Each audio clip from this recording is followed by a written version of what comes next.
इस वीडियो में बात करेंगे इनडेफिनेट आर्टिकल के बारे में।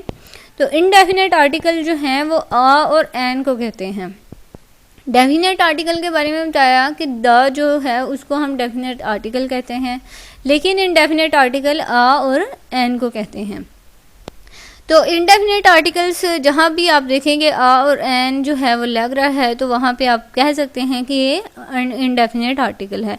एग्जाम्पल आप देख सकते हैं 12 इंचज़ मेक अ फुट, यहाँ पे अ जो है वो इनडेफिनेट आर्टिकल है। One evening a beggar came, यहाँ पे अ जो है वो भी इनडेफिनेट आर्टिकल है। Our tutee should obey his tutor, अब अ जो है वो भी एक इनडेफिनेट आर्टिकल है। तो इनडेफिनेट आर्टिकल के बारे में आपको पता है कि आ जो है वो कॉन्सोनेंट साउंड से पहले लगाया जाता है और एन जो है वो वोवल साउंड से पहले लगाया जाता है।